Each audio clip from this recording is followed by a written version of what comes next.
So അഖിൽമാരാരും സിബിനും കൂടി ഇന്നലെ ഒരു പ്രസ് കോൺഫറൻസ് നടത്തിയിട്ടുണ്ടായിരുന്നു. സോ അതിന്റെ കുറച്ച് ക്ലിപ്സ് കിട്ടിയിട്ട് നമുക്ക് കണ്ടു നോക്കാം. എന്തായാലും ഫുൾ വീഡിയോ 1.25 മണിക്കൂറോളം ഉണ്ട്, അതെന്തായാലും വെക്കാൻ പറ്റില്ല. സോ നമുക്ക് കണ്ടു നോക്കാം. ബാ.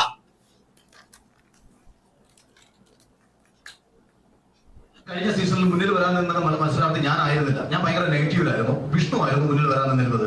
അതുകൊണ്ട് തന്നെ ഇവർ എപ്പിസോഡിൽ നിന്ന് വിഷ്ണുവിനെ പരമാവധി ഒഴിവാക്കുകയും വിഷ്ണുവിന്റെ ആദ്യത്തെ ക്യാപ്റ്റൻസി ടാസ്ക് നിങ്ങൾ എടുത്ത് നോക്കുക, അത് പസിൽ ടാസ്ക് ആണ്.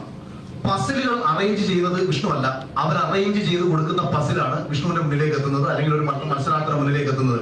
ഈ മത്സരത്തിൽ ഈ മത്സരാർത്ഥി വിജയിക്കണോ വേണ്ടയോ എന്ന് മുൻകൂറായിട്ട് തീരുമാനിച്ചുകൊണ്ട് ഒരു ടാസ്ക് അവർക്ക് പ്രിപ്പയർ ചെയ്യാൻ പറ്റും. നമുക്കത് ജയിക്കാൻ പറ്റില്ല. അന്ന് വിഷ്ണുവിന്റെ ഈ പസിൽ വിഷ്ണു എത്ര ശ്രമിച്ചിട്ടും വിഷ്ണുവിനെ സെറ്റ് ചെയ്യാൻ പറ്റുന്നില്ലായിരുന്നു. ആ ടാസ്കിൽ ഷിജു ചേട്ടനാണ് ജയിച്ചത്. സോ അഖിൽമാരാര് പറയുന്നത് സീസൺ 5 പറ്റിയിട്ടാണ്. സീസൺ 5 ആള് പറയുന്നത് ക്യാപ്റ്റൻസി ടാസ്ക് ഒക്കെ തീരുമാനിക്കുന്നത് ബിഗ് ബോസ് ആണ്, ആര് ജയിക്കണം എന്ന് വരെ തീരുമാനിക്കുന്നത് ബിഗ് ബോസ് ആണെന്നാണ് പറയുന്നത്. സോ എനിക്ക് ഇപ്പോഴും ഓർമ്മയുണ്ട് വിഷ്ണുവിന് ഒരു പസിൽ ടാസ്ക് കൊടുത്തത്. ആ ടാസ്ക് വിഷ്ണുവിന് ജയിക്കാൻ പറ്റിയില്ല. ഈവൻ അത് ആ പസിൽ ടാസ്ക് ജയിച്ചവർ വരെ ആ പസിൽ വെക്കാൻ നോക്കിയിട്ട് പോലും അത് പറ്റിയിട്ടുണ്ടായിരുന്നില്ല. കാരണം ഏതെങ്കിലും ഒരു പീസ് മാറിക്കൊടുത്താൽ പോലെ. ഇതേപോലെ തന്നെ അതിന്റെ മുമ്പത്തെ സീസണിൽ റിയാസിന് ഇതേപോലെ ഒരു ഫേവറിസം ചെയ്തിട്ടുണ്ട്. അതായത് ഈ മറ്റേതോ ബോൾസ് പെറുക്കുന്ന സമയത്ത് റിയാസിന്റെയാണ് ഏറ്റവും കൂടുതൽ ബോൾ വന്ന സമയത്ത് അവര് ബെല്ലടിച്ചിട്ട് ടാസ്ക് അവസാനിപ്പിച്ചു. ഇത് മാത്രമല്ല, ഇവൻ ടിക്കറ്റ് ടു ഫിനാലയിൽ ആര് ജയിക്കണമെന്ന് വരെ തീരുമാനിക്കുന്നത് ബിഗ് ബോസ് ക്രൂ ആണെന്നാണ് മാരാര് പറയുന്നത്. ആ വീഡിയോ നമുക്കൊന്ന് കണ്ടു നോക്കാം. എനിക്കെന്ന് പറയുന്നത് ഭയങ്കര ശാരീരികമായിട്ട് ബുദ്ധിമുട്ടുള്ള സമയമായിരുന്നു. ഒരിക്കലും എനിക്ക് ടിക്കറ്റ് ഫിനാലിൽ ഇവർ തന്ന ടാസ്ക് ജയിക്കാൻ പറ്റില്ല. ഷിജു ചേട്ടൻ നടുവേദന പിടിച്ചെടുക്കുന്ന ആളെ ജയിക്കാൻ പറ്റില്ല. വിഷ്ണുവും മിഥുനും ഞങ്ങളുടെ സ്വഭാവം വൈകുന്നേരം വരെ 15-16 മണിക്കൂർ കുത്തിയിരിക്കുന്ന ടാസ്ക് ജയിക്കില്ല. പക്ഷെ 15-16 മണിക്കൂർ കുത്തിയിരുന്നാൽ ആര് വിജയിക്കുമെന്ന് അവർക്കൊരു പ്ലാൻ ഉണ്ടായിരുന്നു. ആ പ്ലാനിനെ അപ്രതീക്ഷിതമായിട്ട് മറികടന്ന ഒരാളായിരുന്നു നാദ്ര. 2 ടാസ്കിൽ നാദ്ര വിജയിച്ചു. മൂന്നാമത്തെ ടാസ്ക്, അതാണ് ഞാൻ പറയുന്നത്, സ്വിമ്മിംഗ് പൂളിൽ ഒരു കോയിൻ ഇടുന്ന ടാസ്ക് ആണ്. ഞങ്ങളുടെ ഹൗസിൽ വെള്ളത്തെ ഏറ്റവും കൂടുതൽ ഭയപ്പെട്ടിരുന്ന ആൾ നാദ്രയാണ്. ഞാൻ പറഞ്ഞാൽ നിങ്ങൾക്ക് കൃത്യമായിട്ട് നിങ്ങൾക്ക് ആലോചിച്ച് മനസ്സിലാക്കാൻ പറ്റും. അപ്പോ രാജ്യത്ത് അപ്രതീക്ഷിതമായിട്ട് നാദ്ര ഫസ്റ്റ് ടാസ്കിൽ സെറീന ജയിക്കുന്നു, സെക്കൻഡ് ടാസ്കിൽ നാദ്ര ജയിക്കുന്നു. ആദ്യത്തെ ടാസ്കിൽ 10 പോയിന്റും രണ്ടാമത്തെ ടാസ്കിൽ രണ്ടാമത്തെ നാദ്രയ്ക്ക് 19 പോയിന്റ്, 16 പോയിന്റ് ശോഭയ്ക്ക്, 19 പോയിന്റ് നമ്മുടെ നാദ്രയ്ക്ക്.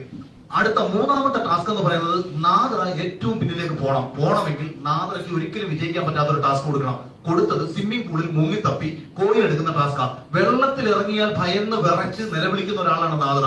അപ്രതീക്ഷിതമായിട്ട് നാദ്ര സ്വിമ്മിംഗ് പൂളിൽ ഇറങ്ങിയ സമയത്ത് നാദ്രയുടെ ഒരു ഭയങ്കര, നാദ്ര പണ്ട് മുങ്ങിച്ചാവാൻ പോയിട്ടുള്ള നാദ്രയ്ക്ക് ഭയങ്കര ഭയം. സോ ഇതാണ് ആള് പറയുന്നത്. ടിക്കറ്റ് ടു ഫിനാലെ കഴിഞ്ഞ സീസൺ ജയിക്കേണ്ടത് ശോഭ വിശ്വനാഥ് ആയിരുന്നു. അതിന്റെ ബേസിസിലാണ് അവർ ടാസ്ക് ഡിസൈൻ ചെയ്തിട്ടുണ്ടായിരുന്നത്. എന്നാൽ ഒരു ഡാർക്ക് ഹൗസിനെ പോലെയാണ് നാദിര ആ സമയത്ത് വന്നിട്ടുണ്ടായിരുന്നത്. കാരണം നാദിര ടിക്കറ്റ് ടു ഫിനാലെ ജയിക്കുന്ന ആരും വിചാരിച്ചിട്ടില്ല. ഈവൻ പേഴ്സണലി ഞാനും വിചാരിച്ചിട്ടുണ്ടായിരുന്നില്ല.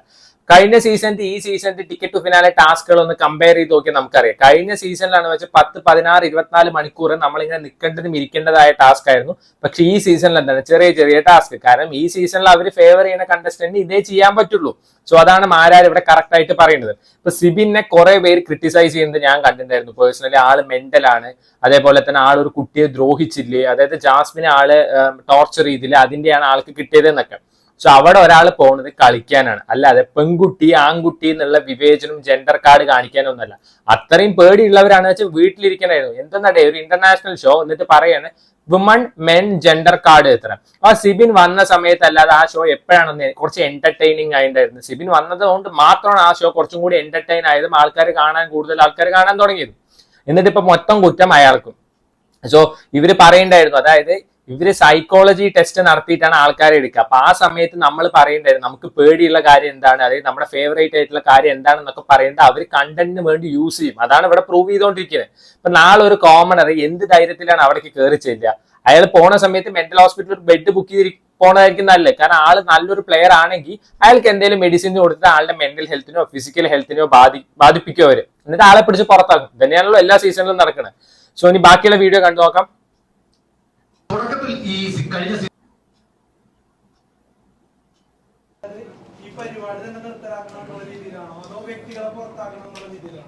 ഒരിക്കലുമില്ല. പരിപാടി ഷോ നാളെ തുടരണം. ഷോയിൽ നാളെ നല്ല മത്സരാർത്ഥികളോ വരുന്ന മത്സരാർത്ഥികളുടെ ജീവിതത്തിനോ ഭാവിക്കോ കോട്ടം തട്ടാത്ത രീതിയിൽ അവർക്ക് മുന്നോട്ട് പോകാൻ കഴിയണം.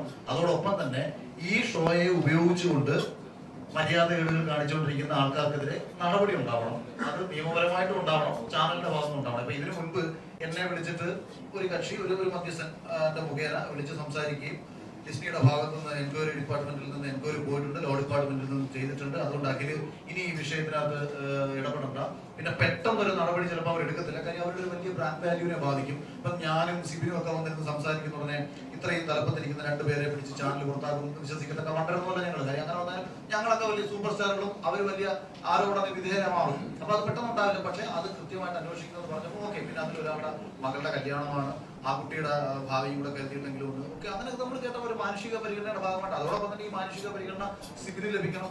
ഇനി ഇതൊക്കെ നമ്മളിനി പറഞ്ഞില്ല എന്ന് വെച്ചോ, നാളെയിലും ധാരാളം പേര് ഇതിന്റെ പിന്നാലെ കിടന്നുകൊടുന്നുണ്ട്. ഈ കുട്ടികൾക്ക്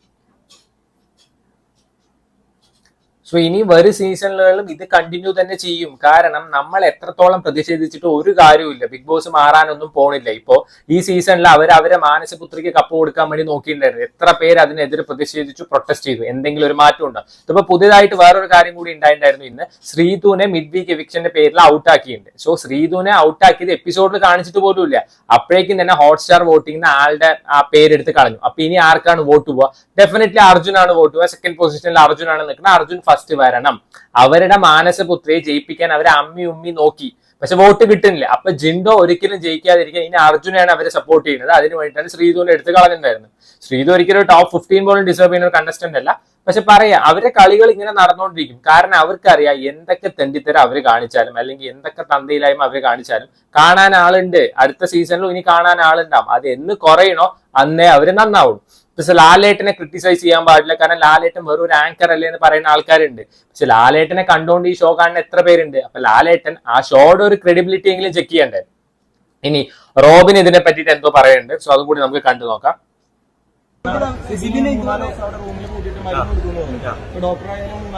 അങ്ങനത്തെ റൂമിൽ നിന്ന ഒരാളാണ്. അപ്പൊ ഡോക്ടർക്ക് ഇങ്ങനെ എന്തെങ്കിലും ഒരു മരുന്ന് ആ സമയത്ത് അല്ലല്ല, എനിക്ക് മരുന്ന് കാര്യങ്ങളും തന്നില്ല. ഞാൻ ഡോക്ടറല്ലേ. സോ അപ്പൊ ഒബ്വിയസ്ലി എന്റെ അടുത്ത് ആ കാര്യം എന്ത് ചെയ്തില്ല, നടക്കത്തില്ല. മനസ്സിലായില്ലേ?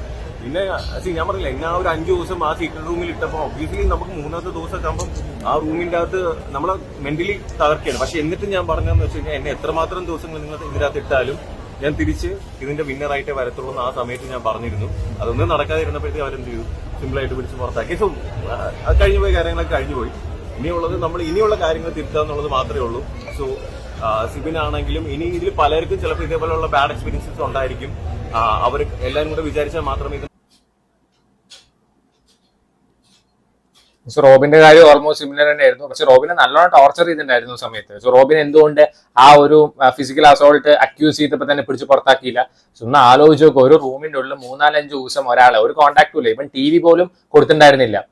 സോ ഭയങ്കര ടോർച്ചറിങ് ആയിരുന്നു അന്ന് അവർ ചെയ്തിട്ടുണ്ടായിരുന്നു. സോ റോബിന്റെ ഫാദറെ കയ്യിൽ ഇടപെട്ടിട്ട് ഭയങ്കര ഇഷ്യൂ ആയതുകൊണ്ട് പിടിച്ച് പുറത്തേക്ക് വിട്ടത്. പിന്നെ അവര് കേറ്റും പറഞ്ഞിട്ട് പുറത്താക്കി എന്നൊക്കെ പറയുന്നുണ്ട്. സോ അന്നും എന്താണ്, അവർക്ക് അവരുടെ ഒരു ഫേവറേറ്റ് കണ്ടസ്റ്റന്റ് ഉണ്ട്. അവർക്ക് ഇതുണ്ട്.